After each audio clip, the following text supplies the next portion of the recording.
subject is, in a way, how do we frame education in what I would call a VUCA world? You all know the expression VUCA?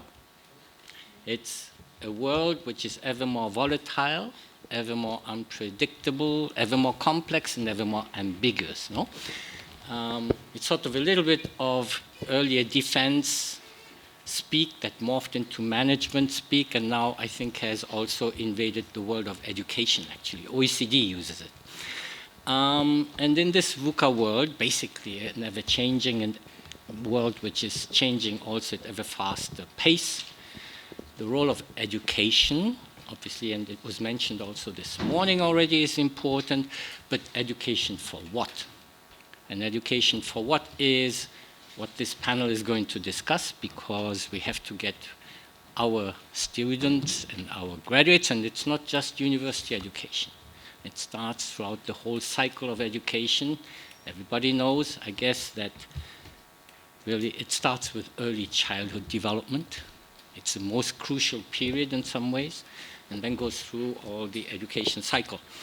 How do we get the next generation ready to face the VUCA world of today and tomorrow, and what is therefore the responsibility that we all have? My name is Shigeo Katsu. I am president of Nazarbayev University. I will talk a little bit about Nazarbayev University more later. I want to first ask all our distinguished panelists to talk about and ask them about their views. And I'm not going to do a long introduction of all the panelists simply because time is precious. Please look up their distinguished CVs in the background material for the conference. I also asked them to kindly, in a way, ditch their prepared speeches. I want to ask everybody to stick to about 5 minutes. I want to give 1 more minute. And if you feel that they've crossed over into this 1-minute territory, please let me know, because I'm a bad timekeeper too. And so basically, once we do the round, hopefully we have enough time. And I've asked them to sort of share with us 3 key points, most important points in terms of, in their respective areas, of what it takes for education to produce the professionals, the leaders, the workers that the CAMCA region needs in the future, okay? So 3 takeaways. I hope you will be able also to absorb those 3 takeaways by each of the speakers so that you can use those as a reference and starting points for our discussion afterwards, okay? All right. So let me first start with Dr. Mamuka Tsereteli, who is a senior fellow at the CACI Institute, Central Asia-Caucasus Institute in Washington, and of course, you all know him. So you have your 5, 6. All right. And keep it. Okay. Thanks. And I'll be very short and, in a sense, broad in my comments. First of all, I would like to us to keep connection with the other discussions and other panels today. And previous panel on investments, I think, is essential for my points here. Because what I would like to say, most importantly, is that foreign direct investments, it is essential to resolve one of the most challenging economic, social, and security problem of entire region, which is unemployment, cannot be resolved without strong contribution from education and skill developments. So FDI, foreign direct investment, is a key for creation of jobs, and for jobs to be created, FDI should come to countries, but FDI will not come to countries if we don't have skilled labor force. So that's one of the points I would like to make. If you look at the case of Uzbekistan, because we are in this country right now, 600,000 people join workforce every year. It's a very young population in this country, and the chances for them to find job, if they don't have skills and education is very limited. So they join unemployment ranks and they leave country to send remittances back home or do some other things that maybe join some informal sector, but clearly it's not sustainable, it's not helpful for long-term growth of this country. So education skills are likely, people who are less educated and unskilled are likely to join forces, the cohorts of unemployment.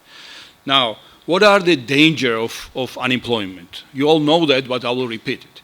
So first is that causes, one thing is migration, people leave country, and sometimes most youngest and most skilled in terms of their potential will be leaving country and they may never come back, or if they come back, they will be probably less engaged. If they work abroad in a low-skilled work, they don't bring much after their engagement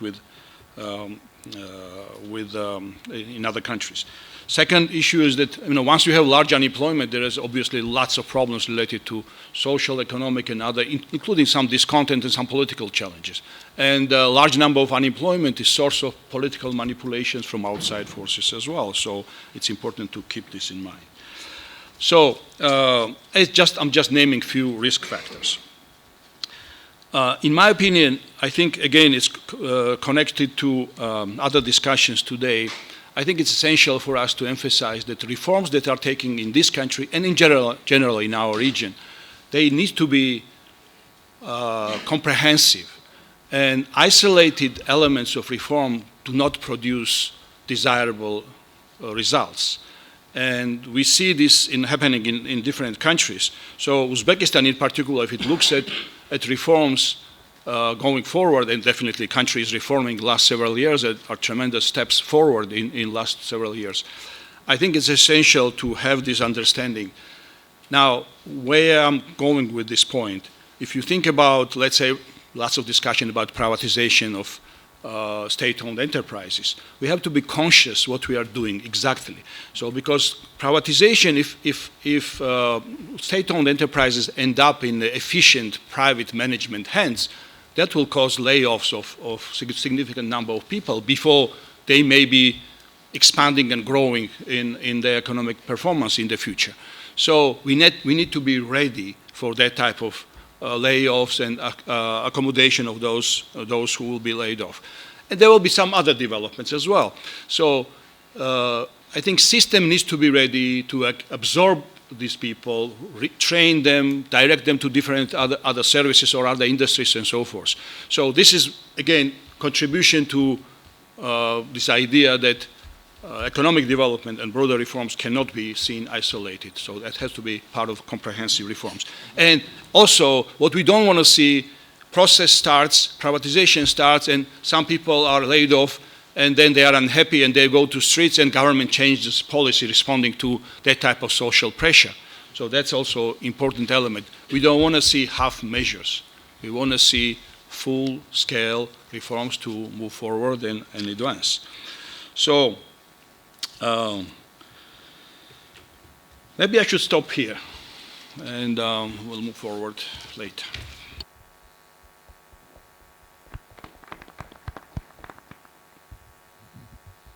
Thank you, Mamuka, and of course staying also within your time and reminding us that reforms should not be, even in education, isolated from other parts. And fortunately, we have representatives of both government, academia, of course, and the private sector here, industry here. So I'm sure that there will be some response to your questions or to your cautions that you raised. Let me now quickly move then on to Dr. Shamsh Kassim-Lakha, and I don't think you need to be introduced either. Everybody knows you. You have been the driving force of the Al-Arkan education activities, in particular, therefore, the University of Central Asia, which is a unique structure because it's multi-country, but also even multi-continent in its structure in some ways. But I also owe you a particular debt of gratitude because Shamsh was also very, very helpful as a World Bank consultant some a dozen years ago, when Nazarbayev University was not even on the drawing board, and we were all thinking about what kind of animal we could produce together. So, without further ado. Beautiful animal. I didn't pay him. Well, thank you very much, President. The theme today speaks to innovation, education, and training. And I think I have something to say on each of these. But first of all, let me say that the university that I am chairing the board of trustees of is the University of Central Asia, established by the Aga Khan Development Network. It does not operate here in Uzbekistan, but it operates in Kazakhstan, Kyrgyzstan, Tajikistan, and some 27 other countries, mostly Muslim countries. And we always work in a given country based on an invitation of the government. One of the most innovative things we have done, talking about the word innovation, is to establish a regional university called the University of Central Asia, which is not established in any one country, but it is established in all three countries with campuses of equal size and equal equity in each of the three countries. And we are focused on the education of mountain societies. We are not focused on the average urban society. Why mountain society? If you see the level of poverty in mountain societies, poverty in mountain society has an inverse ratio between the height at which you live and the level of your economic development. So the higher you live, the poorer you are. And when you are poorer and when you live in the high mountain areas of this region or any part of the world, whether it's the Andes or it is the Atlas Mountains or it is in the Himalayas, you always have a sense of marginalization. You don't get good government education, good health, good financial services. And when you are marginalized in this day and age, there is a very thin line between marginalized and radicalized. I think everybody understands that very well now. It's part of the Yucca paradigm. So, in the terms of education, we have three schools. It's very unconventional for a university to have a school of professional and continuing education. We started out in 2006 by training people in the English language, in financial services, in vocational and technical education, in the Russian language, in the respective national languages, and computer sciences. And we find that already 130,000 learners with short courses have come out of this institute, or rather one of the schools. The second school is the School of Arts and Sciences, which is projected on the liberal arts model of the American liberal arts colleges model, and which started 3 years ago in Kyrgyzstan and Tajikistan. Very soon it will start in Kazakhstan. And it is focused on creating entrepreneurial learners and hopefully leaders of tomorrow. I don't mean political leaders. I mean if in the business world or in the engineering world or in the media and so forth. And in our motto, we use jobs equals success. If our graduates get the jobs, that's a success. We have a number of initiatives that make it possible. I won't go into the detail, but we want to produce job creators, not job seekers. Not an easy task, but that's a very important objective. Finally, we have a graduate school of development. It's not a graduate school period, it's a graduate school of development because it's focused on developing the countries in which we are trying to help. And there we conduct research which helps governments make policies. The government commissions the university, sometimes the university commissions a paper. For example, the Eurasian market, Eurasian common market. The government of Kyrgyzstan wanted to know, will we benefit? What are the positives and negatives? We produced the paper on the basis of which they were able to make some of their policy decisions. So, finally coming to the last part of our innovation and education. Before Afghanistan was accepted as part of Central Asia, and before President Ghani announced that we want to be a part of Central Asia, the Aga Khan Development Network, and including the University of Central Asia, have been working for many years in Afghanistan. That's because the government was very anxious to get our education there, and we are providing not only the professional and continuing education, but we also are training civil servants in the Ministry of Finance. Almost all the civil servants at the middle level are being trained in an executive master's program by our university. And they are then making or helping their ministers to make policies based on study of the situation on ground. Not just because some civil servant said, I think we should go here and we should go there. There is a research done, and the whole thing is based on helping the government of Afghanistan become more successful at decision making. I will stop here, and I think there will be questions, so we will have more opportunities to discuss. Thank you, Shamsh. Thank you, Shamsh. So 3 takeaways, all related to innovation, education, and training. Okay, so thank you. Next, I would like to turn to Deputy Minister of Public Education of Uzbekistan, our host, Dr. Sarvar Babahodjaev. And actually, I discovered I can speak to him in Japanese. So why don't we have our conversation 3 points in Japanese? Just joking, because I don't think that everybody else here has, unfortunately, not yet mastered Japanese, but we will come to that maybe one day. For the next CAMCA. Yeah, before Japanese die out in the middle of the century or next century. Anyway, that's a separate question. So, good afternoon, dear ladies and gentlemen. I'm very honored to be here today with you. I'm feeling like a hostage, though. Ministry of Public Education surrounded by universities. But that means just like, actually it's just a good to mention. It's the other way around normally. Yeah. Usually in Uzbekistan, considering the numbers and just like the quantity, it should be vice versa, yeah. I would like, before just like starting the 3 points, yes, 3 takeaways, I would like to give you a brief information how the education system works here in Uzbekistan. Actually, we have 3 ministries responsible for the education here. Ministry of Preschool Education, Ministry of Public Education, that's us, and Ministry of Higher Education. So I think the very first takeaway would be just like there should be the consistency in the output we are producing and the output our kids. If we are talking about our ministry, yeah, you will not imagine, but this is the biggest sector here in Uzbekistan. We have almost 6 million students, just like going to schools here in Uzbekistan. We have almost 500,000 people working for the public education ministry, and we have almost 10,000 schools throughout the republic. And then that means just like we need to be very careful on what we provide, yeah?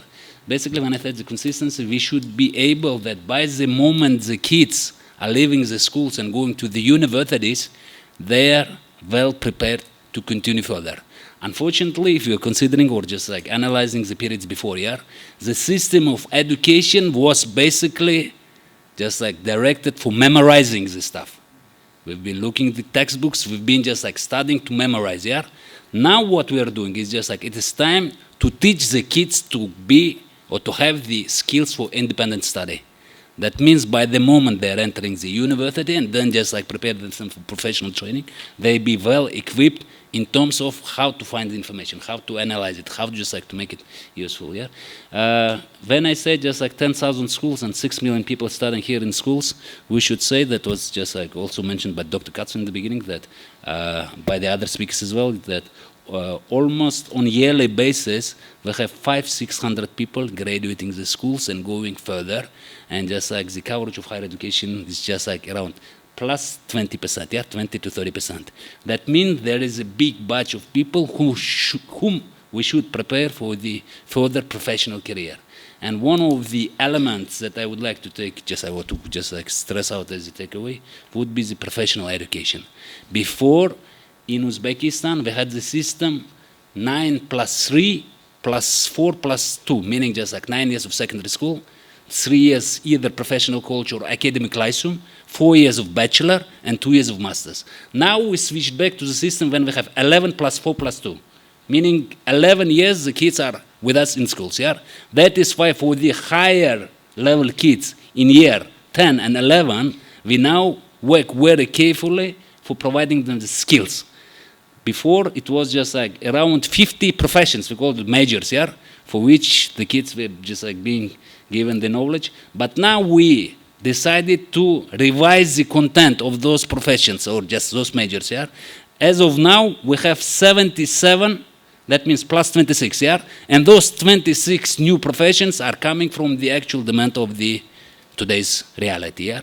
We are concentrating our attention on STEAM. We are concentrating our attention on IT. We are concentrating our attention on the professional skills that might equip the kid with a quick start from the beginning, either on university level or independently on the just like university level. Yeah. From this year, the Ministry of Public Education proclaimed 2 new concepts: IT nation, English-speaking nation. So that's the third takeaway for you. That means kids in Uzbekistan, after the graduating, will be quite okay on English. They have a good skills and just like, because that's one of the requirements of the international integration as well, yeah? And plus, we are now doing everything possible for the equipping the kids with skills necessary for the IT performance, IT excellence. I think that's it for now, and I will be glad to answer the question. Thank you. Thank you.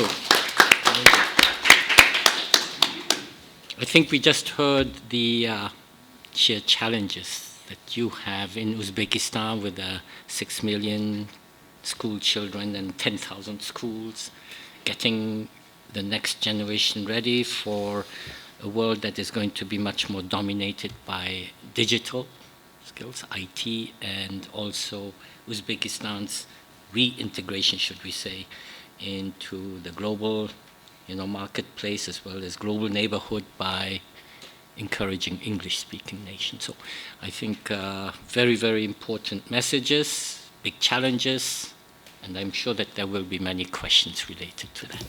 Thank you. Now, let me actually mix up a little bit the sequence and actually ask Deputy Minister of Armenia, of Education, Science, Culture and Sports, Dr. Arevik Anapiosyan, to take the floor, because part of the reason is when I looked at the table, I said, oops, somehow we arranged that our female speakers somehow are all bunched towards the end, and I thought that cannot happen. So please, let me turn to you. Thank you. Thank you very much, Mr. Katsu. Well, distinguished panelists, dear guests, it's my honor and privilege to talk at this panel today. Besides having this long title at the Ministry of Education, Science, Culture and Sports, I'm also Rumsfeld Fellowship alumni. So I think that it's very much important how we frame these 3 things that is being the title of the current panel: innovation, education, and training. So in Armenia, if you want to know how many reforms you can possibly do in education, you can look at Armenia and see how many things we're doing now. And we're having a number of moving parts in the field of education. But I want to share the 3 guiding philosophies that are under this reform. So one of the ideas that Armenia has is by 2030 to become one of the top high-tech industry countries. Okay, that sounds really very ambitious. But what we do for that? We are reviewing the curriculum. And if one hears this thing that Armenia is going to become a high-tech industry country, the first thing that pops up is that it's going to be heavily STEM education. But well, guess what? The philosophy and the idea behind the reforms that we're having towards high-tech industry country is design thinking and design thinking innovation. Design thinking means that there are 4 parts that we need to consider and base the innovation on. The first thing is that there are artists and designers that are working with the team. The second thing is that there are researchers who are looking into the data, doing the research on the concept, on the phenomena we want to have. The third group is composed of entrepreneurs, the business people who know how to sell the product. And the fourth part is IT engineers. And only if we have design thinking innovation, we can have assurance that this is going to fly. So the whole curricular review is based on the conception that about 30 to 40% of high-tech industry companies have only 30 to 40% of their human resources are IT engineers. The rest are coming from all over the professions. So when reviewing the curricula, we're making sure that we have STEM for sure, but then proportionally equal footing for liberal arts education, for social science and humanities, and for physical education. The second thing that I want to share with you today is while we are designing the future, of which we don't know, education is always about the future, be it at teaching level or at the reforms level, we're coming up with so many innovative and complicated methodologies like econometrics, like future and foresight methodologies, like smart specializations. But all of this is to make sure that we are linking current education to the future job market. To do that, we need to figure out what is the industry that has the potential for the development in a given region and a given territory. And for that reason, we are currently looking into the territorial development potential, the industries that have the potential to fly and develop in the given territories, linking from career orientation to vocational education and training to higher education, to make sure that the graduates that will come up out of the system, they will remain in the region that they were born. They want to continue their life, and not to everyone push towards major cities. In the countries, in the developing countries, there's usually the tendencies that the big cities are getting more and more populated, while the small towns and villages are losing their population. And it's a challenge, and we believe that smart specialization strategy could be a way forward towards solving this issue. And a third thing that I would like to share with you is the following.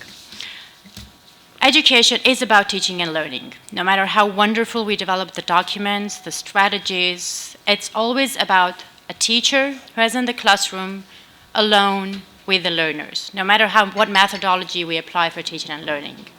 So, when we are saying that we want to have innovation, we want to have democracy, we want to have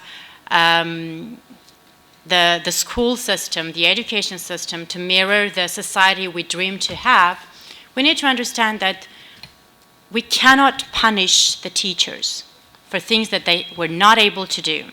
We need to upgrade the teacher population. We need to upskill them. And oftentimes we think that this is the training. Well, we've come to understand that single training or a range of trainings cannot support unless we are looking at the educators as targets. We need to think of educators as adults for whom we need to provide adult education. So to do this, we have identified for teachers and for the professors, for their professional development, adult learning curriculum, which completely changes the philosophy of how we are providing professional development for them, because we believe that they are the primary driver forces for any type of reforms that we do. So as a summary, to what I've tried to provide in a nutshell in 5 minutes, as I was instructed, I've recently started to cite a book that I've admired by Miles Horton and Paulo Freire that is about social change and education. So we are designing a strategy, we are developing plans, but along the way we understand that we need to do some changes. The book is about that doing a change throughout the reform, changing something is okay, because we should make the road by walking. We need to understand what is coming up next, and it's impossible to predict what's going to happen the next second. Thank you. Thank you. Thank you. People generally remember only 10% of what we see. Only 10%. 20% of what we hear, and 30% of what we read. It's pretty discouraging, no? So 10% what we see, 20% what we hear, and 30% of what we read. Yet, over 90% is retained once we experience it or do it. Okay? So experiential learning, through a variety of ways, and I guess in the future it will be increasingly augmented, or virtual reality tools and others, is going to be very, very important as a tool to convey knowledge, skills, and retention of these things. Another sort of quite important thing, if I can, and this one probably many of you probably have, let me see if I can get it properly, is the World Economic Forum has been producing a list, 10 attributes for future graduates or future requirements in the job market that will be in increasing demand. Number one, it says analytical thinking and innovation. Okay, so it's analytical thinking is based on critical thinking as well.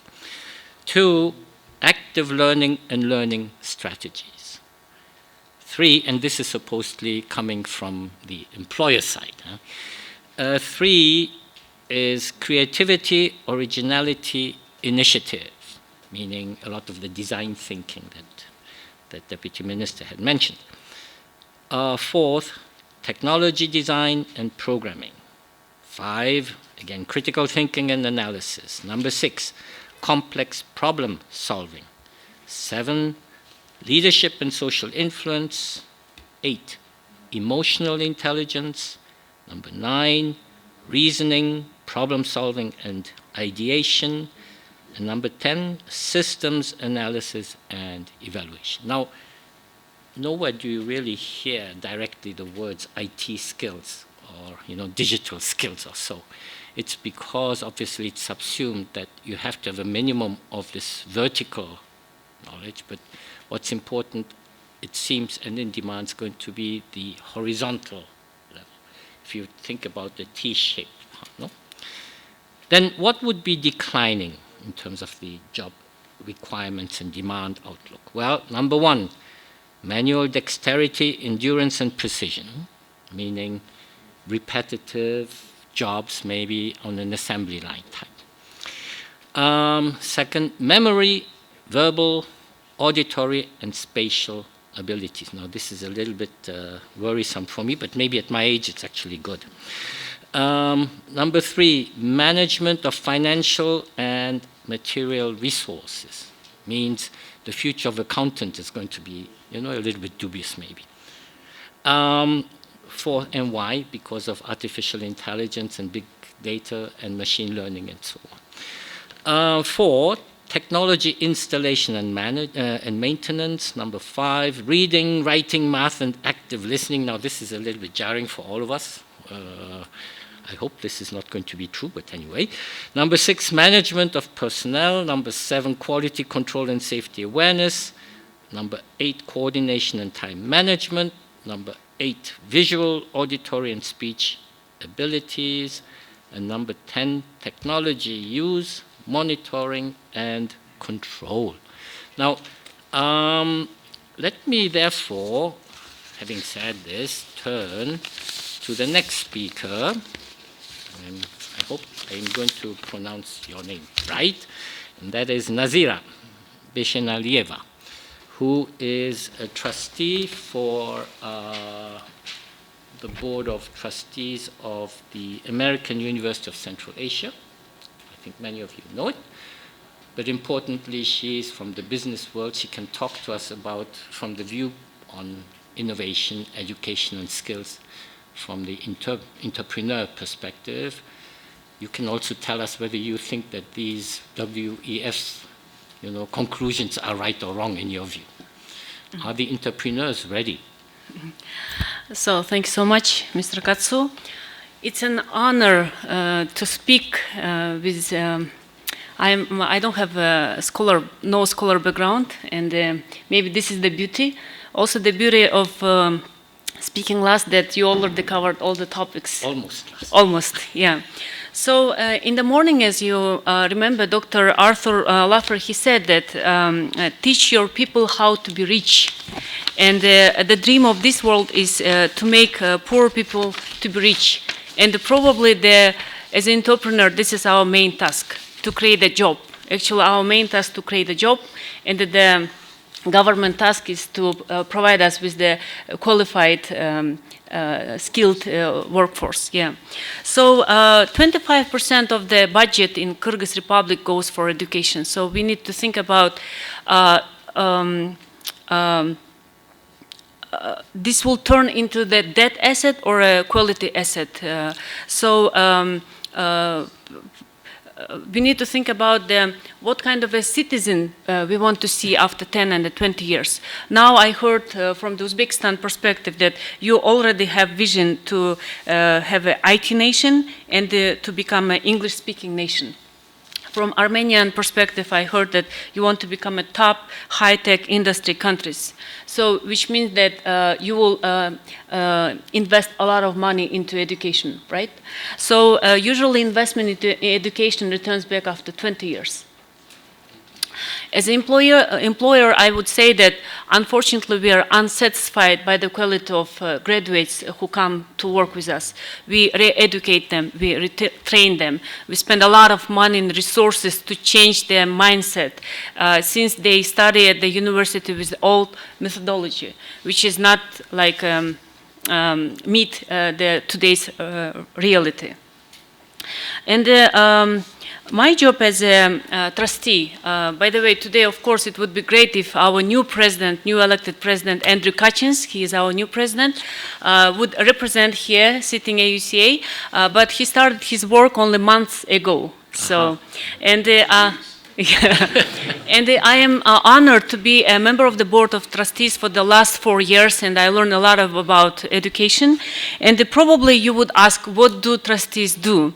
I don't know about the practice of other countries sitting here, but I would proudly say that the board of trustees of AUCA is effective board and independent, which is very extremely important. And also the board of trustees represented by 4 alumni, and 2 of them are alumni of the Harvard Business School. We have many duties and responsibilities, but main responsibility is strategic planning and, of course, oversight of the CEO and president job. But since universities were originally founded to educate the future leaders of the nation who helped to build their communities, our main role as a board of trustees to make sure that we are providing a quality education. In this regard, we learn about university culture, mission, strengths, weaknesses, finances, programs, and activities, and to make sure that we are really preparing graduates who will be provided almost 99% jobs. And also you ask during our lunch that what our university is focused on, and our university is focused on liberal arts, that we talk a lot about this today, and I explain the reason why. A degree in the liberal arts prepares students not only to make a living, but also to make a life. Creative thinking, communications, creative problem solving, self-impression, innovative research, and lifelong learning, all skills a liberal art degree emphasizes, are central to a great career and a well life lived. we may ask, is a liberal arts education still relevant in the 21st century? Yes, the answer is yes. In our rapidly growing and changing global economy, with millennials averaging 5 to 7 career changes in a lifetime, one could agree that a liberal arts education may be more valuable than ever before. Even there was a recent study by the Association of American Colleges and Universities found that nearly 3/4 of employers nationwide would advise students to pursue a well-rounded liberal arts education. Therefore, in our increasingly evolving globalized world, a liberal arts degree is not useless in the 21st century job market. And I would say there are two samples. First of all, AUCA, we work in the collaboration of the network of schools, which is called Bilimkana. And one of those schools situated in AUCA, which means that we are preparing our future clients. It's extremely important. And in terms of education, innovation, and training, I would say that recently we are going, this year, we are going to open Technical School of Innovation of AUCA together with International Management School of Geneva, which means that we are prepared, as leaders, we understand the importance of digital era and to be prepared for this. Thank you. Thank you very much. And also explaining to us the role of trustees. It's very important, I think, and it's a good reminder for myself as well, actually. Is Fred around here? Because Fred Starr is one of our trustees. I have to ask him whether he agrees with you on this. Of course he will. Let me introduce now our last speaker for this panel, and I apologize, I'm not very good at keeping time, but I think the presentation has been very, very interesting so far. So I'm sure that our next speaker, Fariz Ismailzade, is going to also share with us your experience and what at the ADA University in Baku, which actually you all remember hosted us last year, how you have approached this issue of innovation, education, and training, because in a way ADA started initially from a relatively narrow base, but now has become much more of a general university. And in all this, I'm pretty sure that you must have given serious thoughts to the innovation, education, and training side. So, yeah, 5 minutes. Thank you, Dr. Katsu. It's my great honor to be at this panel. Thank you very much for this opportunity. So I work for ADA University in Azerbaijan, and I will be speaking about higher education sector. I will focus on three main problems that we see, main challenges, and how to address these challenges. First challenge in higher education sector is its detachment from the industry. Traditionally, our universities have sort of existed in a very parallel world to the world of industry. There was very little communication between the producers of knowledge and the consumers of knowledge. Therefore, our main task is how to narrow the gap between universities or higher education sector and industry. For that purpose, we also created advisory board. I'm very happy to see that Nazira has described some functions of advisory board. Advisory board helps us a lot to connect with industry, to understand the needs of the industry, to fundraise, to bring some funding opportunities from the industry to university. Therefore, we don't depend only on government funds, but also on private sector funds. So private sector funds are complementing government funds. Advisory board helps us to understand the needs of curriculum, how to fix curriculum. Maybe there are some new subjects to include into the curriculum. Advisory board also helps us to provide opportunities for students. Students are provided with internship opportunities, employment opportunities. So connecting to industry is very important for us. And we have successfully used advisory board for that purpose. And parallel to advisory board, we have also created ADA Foundation. This is a non-profit, separate arm of the university, which deals with grants, sponsored projects, with fundraising. These two mechanisms, foundation and advisory board, helps us to connect connect with the industry and bring industry to university, bring university to industry. One of the areas where we also cooperate with industry is the area of research. Research based on the needs of the companies. Companies order us or contract us for specific feasibility studies or consultancy projects, so faculty stay connected to the industry. I think this is a very important trend, because universities cannot exist in vacuum. They have to be part of broader society and they have to be connected to industry. Second problem that we witness in the last 20 years is the quality of faculty, quality of professors. We all know that during Soviet times, professors were taught to train students in a very different way. They focus more on memorization, they don't use ICT, they don't use interactive learning mechanisms. So we need to retrain our faculty members, we need to retrain younger generation of professors in a different way. And what we did is we created a special program called Faculty Development Program, where we sent faculty abroad. They spent semester or year abroad. They learned different models of educational teaching, more interactive teaching, focused more on ICT, how to use such programs like Blackboard. We have purchased Blackboard program and now faculty are using it. So training faculty, retraining faculty is very important for us. Otherwise, we will have very modern buildings, but we will not have interactive education, interactive teaching, and that will be a shortcoming of the academic affairs. And finally, the third problem, the problem that I see is a big problem in our societies, is the type of students that we recruit and type of students we produce.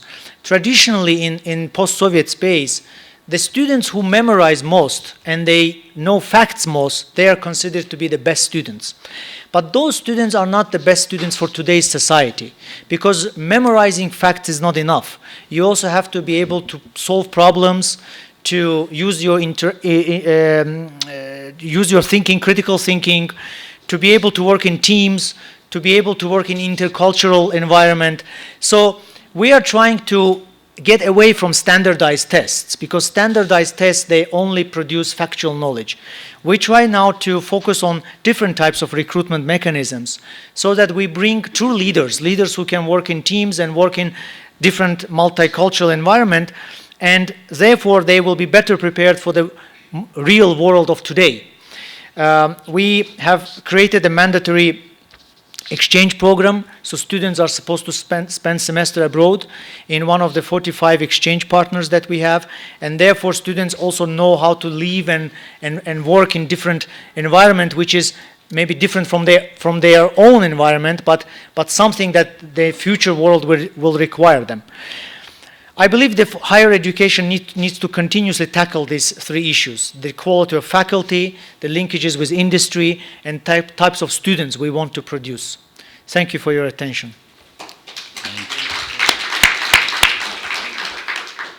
Great, Fariz. I think, speaking about my own university, we always also look at ADA to get inspired and see what you guys are doing.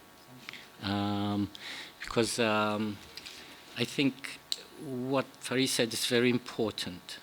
Higher education institutions cannot exist in isolation. I think the days of this proverbial ivory tower are over.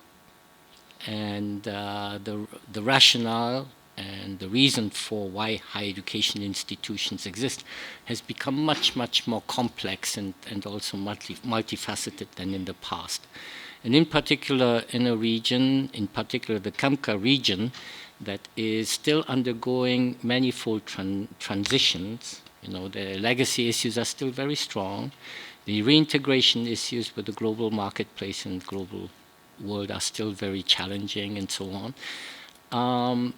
Higher education institutions, together with the rest of the education system, play a particularly important role. So I want to, first of all, thank all our panelists for really having contributed, each of you, a very, very important part. I hope that our participants have noted the takeaways. And I'm going to open it up to all of you. And I already see lots of hands rising, so if you could also introduce yourselves. Just one tidbit. In Kazakhstan, where I'm residing, BCG, you all know BCG, the consulting firm, no? Did also survey among universities on one side and employers, industry. And the question was very simple. Do you think that you are producing the right graduates? 96% of the university side said, yes, we think we do. On the industry and the employer side, only 11% thought so. Okay, you see this huge gap in perceptions, and I think it is a real challenge for all of us engaged in the sector. So let me turn now to, and who has the mic? You have the mic. You are controlling the secret, so I cannot see everybody. Just go and please introduce yourself. Keep your question to one, no multi-part question, and also ask whom you want it from. Okay, thank you. Hello, good afternoon. My name is Diljan, and I'm from Kazakhstan. I'm public policy expert and the dean of the Graduate School of Governance and Economics of Ahmet Yesevi University. It is my pleasure to be here, and I'd like to address my question maybe to all of the participants.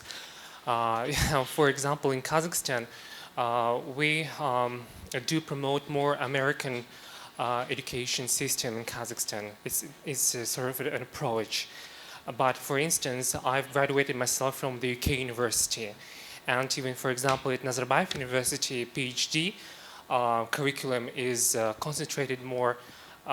They direct their education plan to American system for 4 years of study and multiple courses. So you have to take the qualified exam, etc., etc. So this is a multiple study approach, I would say.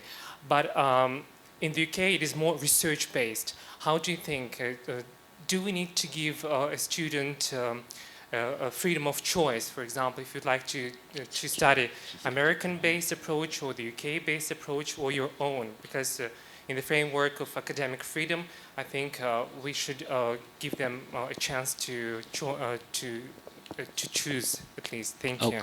Thank you, thank you. I think a very good question. I think please keep your answers in mind. Even I have an answer on that one. I'll comment. But anyway, let's go to the next speaker.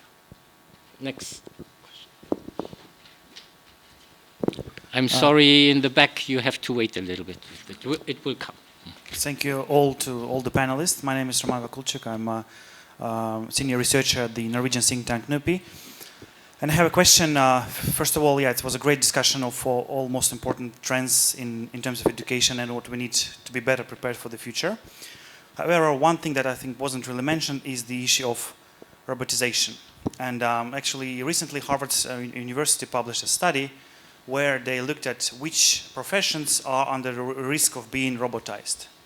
And what they found is that within the 10-year period, all the professions that include up to 5 functions per day. So basically, if you're an employee and you exercise 5 different functions, it's almost 90% guarantee that those jobs will be taken over by robots.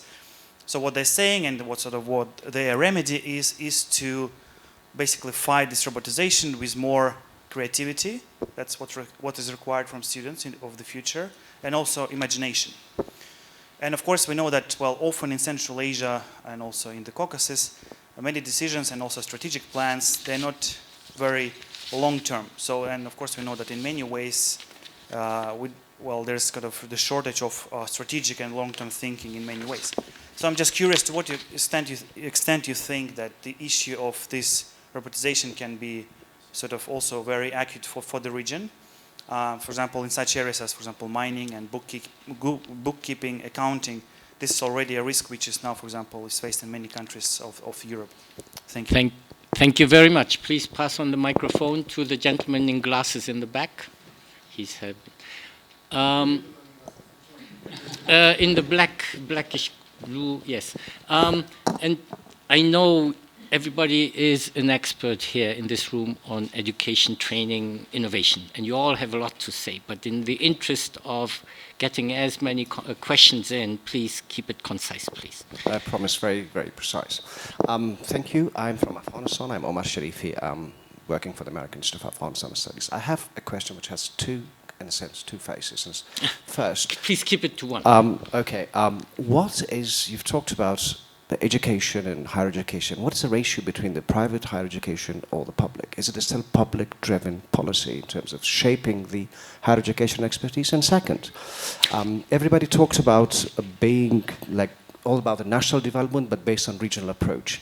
But is there any change in the quality of the higher education, given that the history of the region that actually focused quite on nationalism and as kind of in the nationalist states and stuff? So is there a change in narrative in terms of the higher education substance or not? Okay, thank you. And let's take one more question for this round. In the white shirt, okay. Thank you very much. Given the presence of so many professionals in education, I can't help to ask a personal question. My daughter is graduating from kindergarten, and I am faced with the dilemma to send her to a school which is very heavy on physics and math, and they have to study all day long, or to a modern school which is more like liberal arts, or not liberal arts, but more artsy in design. And I think it has a global also implication too. Like we have two models from what I know. Nordic countries that provide more freedom, more creativity to kids. An Asian model where kids from 5-year-old have to study all day long. So which is the proper model for us? Okay. Shamsh, you want to start, or anybody? Okay. And please keep your comments concise so that we can have some. Robotization question. It's a fair question, thank you. The problem is that we are educating children and young adults and even lifelong learners for jobs that have not been created today. The problem isn't robotization, because before cars came, horse buggies were being driven. And in Manhattan, cars were banned for two reasons. One, they were very dangerous, they killed people. And at that time, horses were being driving the buggies. And the second reason is that if the cars come and people drive their own car, what will happen to all the buggy drivers? Same problem with Uber today. So or self-driven cars. So forget about robotization. It's not a threat. Educate your society for jobs that have not been created today. So how do you do that? You do that by giving them the ability to think. Critical and analytical thinking, broader education is more important, because what you and I, or at least some of us, learned in college, everything you learn in school or college or wherever, it has a half-life of 10 years. You have to relearn. So I don't think that's a worry that we should be so focused on, provided we are going for education that broadens the mind and ability to think. Thank you. Thank you. Who wants to pick up question 2? Yes. I will try to answer for 2 questions of romance and the talents on the basis of my personal story. My kid, when he was 12 years old, he came to me and he said, "Mom, you are not scared of the future. You born last century, so you are not competitive anymore. So robots are coming. So you may lose your job. I am afraid of my future, and you are pushing me to read Hemingway, The Old Man and Sea. I don't want to read it. I want to learn about more IT." And then, exactly after 1 year, he left. He studied all his life from 6 years old in the international school learning English. He left to Beijing, and now he is learning Chinese. So it's regarding for your question, Talant. I don't know what's the good thing. Can you imagine now he studies in the traditional Chinese school learning Chinese? And I don't know, it's rapidly changing, everything is confusing, even for us, for educated people. So just let's see what's happened. Thank you. I think our 2 government representatives have a word to put in this. Okay. Thank you. I really wanted to take up on the robotization issue. I believe that the future is with artificial intelligence and not against artificial intelligence. Once we start fighting it, we're going to lose. So we're having a new paradigm shift in the field of education. If we're saying that we were afraid of massification of education, We see that it brought quality to life. Now, with the MOOCs coming up, we're being afraid that the universities may go down. But this is a new paradigm shift. It's a challenge that we need to take, but it's always about, I couldn't agree more with Dr. Kassim-Lakha that it's absolutely about critical thinking and it's about learning to learn.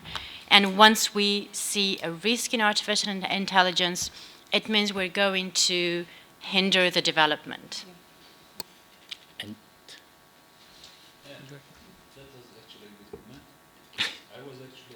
Please, your microphone, please, microphone. But then I just like was carefully listening to you. And yes and no. That's just like in the middle, because just like, yeah, actual question, they very, the thing is just like how well we are prepared to meet the challenge. When I was a kid, my father was always asking, what's a computer? Now my son will tell the smallest one here, he will give me some lessons on AI. Basically, yeah, the technology is changing too fast, and that's the reality, coming reality.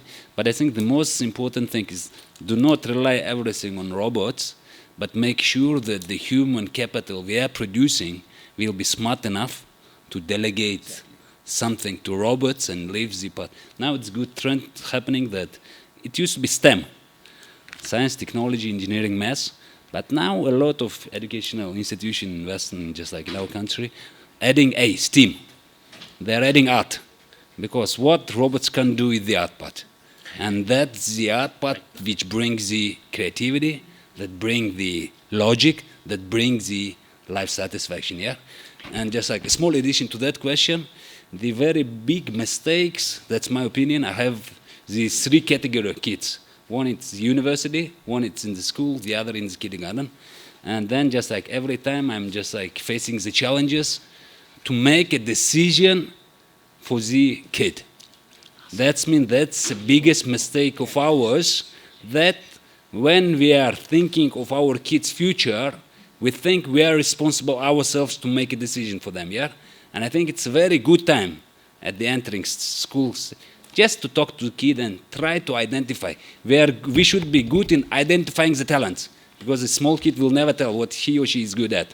But our task is to see what is the good capabilities, what the skills, just like everything might be developed further, yeah?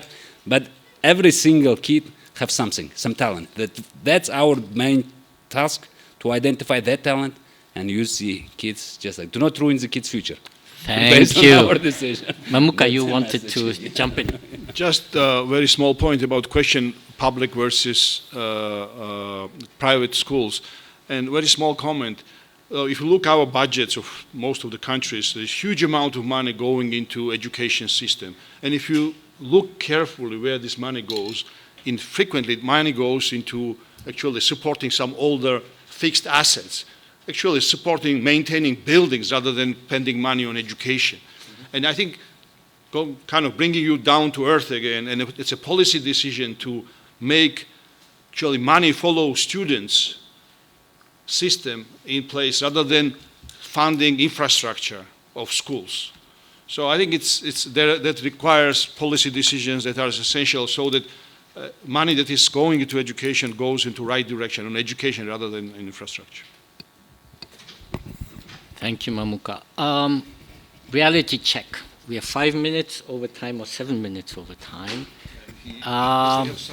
7 minutes for the break. Who wants to stop here, or who wants to allow for 1 or 2 more questions? Although everyone will have to move to the ballroom in just a minute, so the next session should be starting in 7 minutes. Yes. So we have 2 minutes maybe. Why don't you answer the PhD question? Yeah, PhD, research okay. question. Or you want to answer PhD question or not? Not that one, the other one. Which one? I wanted to say that unfortunately in our countries a lot of focus is given to public education, and there are little opportunities for private players, private universities to emerge. I think government cannot alone solve the problems of education, so there needs to be serious mechanisms, serious ones, to stimulate private investments into education, to let the private universities to emerge, but also to control their quality. Up until now, the government has been very suspicious about the private universities, unfortunately. Yeah. Let me just add on Kazakhstan, actually, there are many, many private universities. But unfortunately, in a way, where you're right is that not much enough attention has been given on the quality side. Yes. So a lot of them are for-profit institutions, yes. And obviously weeding out has to happen. Right. On the, okay, as I'm asked to answer on the research dimension, US versus UK, let's take it offline. I'm going to come back to you talking during the break for the remaining few minutes.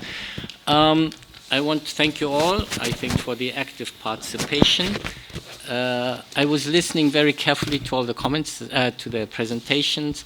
In a way, I feel very glad because when 9 years ago, Nazarbayev University came along in Kazakhstan, we were meant to disrupt higher education in all dimensions. But 9 years later, judging from all the comments here, in a way, we are part of increasingly of the mainstream.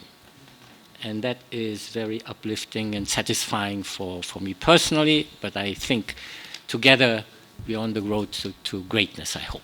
So thank you very much. Thank you.